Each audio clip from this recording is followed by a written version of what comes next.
ош жерибизде Кореядан келген жүк ташуучу автомобилдер дагы жакшы көрүшөт. Алардын көбү мындай портерлер болуп эсептелинет. Портер автомобили бул Ошто эң популярдуу десем дагы жаңылышпайм. Неге дегенде түштүк чергесинде бул автомобилдер менен мал койлорду, жүктү бүт эле айылда жүк ташуучу иштерди аткарат. Анан бул машина дагы өзүнүн жакшы жагын дагы көрсөттүм. Неге дегенде көп жылдан бери эле биздин түштүк регионубузда ушул автомобилдерди минип эмгектенишет. Бирок ушул убакытка чейин бул автомобиль өзүнүн популярдуулугун жоготкон жок. Азыр Ош базарынан дагы автомобилдер көрүп жатабыз. Онда Kia Bongo'лор келип калыптыр. Булар деле корейский автомобилдер. Анан кийин булар Россиядан келип, Ростомошко болуп өткөн жайы. Анан булардын артында моундай содун болгон холодильниктер бар экен. Бул шаар жергесинде мороженое ташыганы жайда ошол ысыктан бузулуп кала турган нерселерди ташыганга өтө ыңгайлуу. Азыр учурда биз мына Kia Bongo боюнча сүйлөшүп кетели. Бул Kia Bongo Россиядан жаңы эле келген экен. Жаңы эле келип, жаңы номерди алып эле ошол сатыкка чыгыптыр. Ушул Kia Bongo жөнүндө кенен айтып берсек. Kia Bongo дагы бул Корея өлкөсүнөн келет. Бизге ошо Портерлер сыяктуу Hyundai'ларга окшош бул Kia Bongo'ну көбүнчө орустар Россияда көп алышат. Россияда 1 скатный болот, 2 скатный болот, а бул келген 2 скатный экен. 2008-жылы чыккан 2.5 объемдогу дизельный автомобиль, 7-8 расход дейт, автомат коробка, механика коробка. Номерин сиздер көрүп турасыздар кандай экен. Азыр мына сыртына эле баштап келсек, Kia Bongo'нун астында болгон эч кандай жарака бир эчтемкелери жок. Баары абалдын сонун. Мына эмблемасы Kia. Азыр болсо бул Kia Bongo'нун маңдайынан карадык. Азыр ички иш жагына кирип көрөлү. Мына артын ачтым. Ошо спринт Портерге эле окшош, Портердин эле копиясы. Механикалык моторлордо эле ушу Портер запчасттар деле кенен табылат. Портерге эле ылайыктар Россиядан келген. Мына керек болсо буякта дагы өзүнүн сигнализациясын немеси да иштеп турат эшикке ачканда.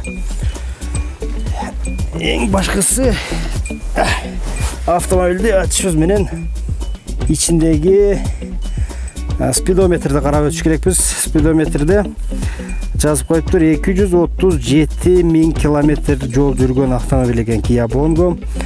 Россия өлкөсүнөн келиптир. Жаңы эле сатыкка чыкты. Салондорунда байкасаңыздар болот. 5 ступенчатый коробка. Механика. Аркасы бул жакта экен, задний. Кузову деген немеси салон орточо эле абалда. Өтө мыкты деп айтпайм, өтө жаман деп айтпайм. Баары орточо, жакшынакай эле. Эми иштеген автомобиль болгонуна байланыштуу эле көп иштеген автомобилдер ушундай болуп, ушундай абалга толуп калышат. Малдан көтөргөн болсо дагы эки адам кенени бат кылып бияка. Мына бүт механикалары бар жайында иштейт, ысык айдайт, суук айдайт дегендей.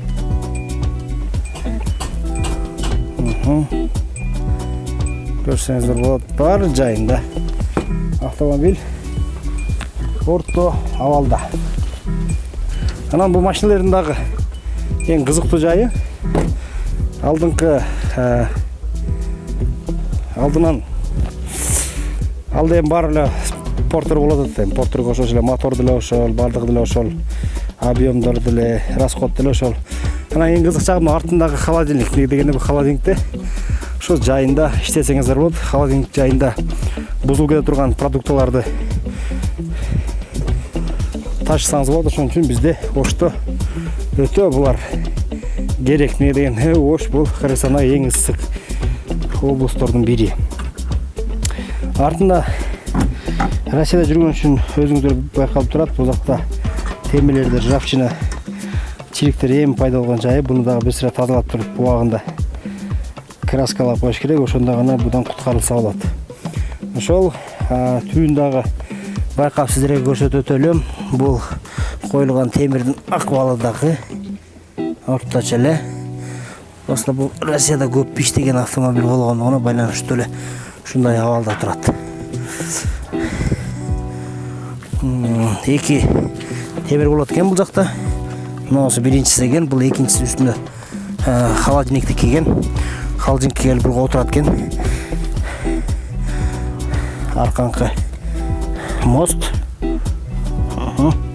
Көрсөңөр болот. Рессор. Анан булардын татмакай коробкасы. Мына коробканы көрүп турасыңар. Нормальный автомобиль. Сатып алсаң жыргайсың. Иште кылат. Артына түгүндөгү акыбалын деле байкадыңар. Мотор жагында байкасаңар болот. Kia Bongo. Корейский жумуш кыла турган автомобиль.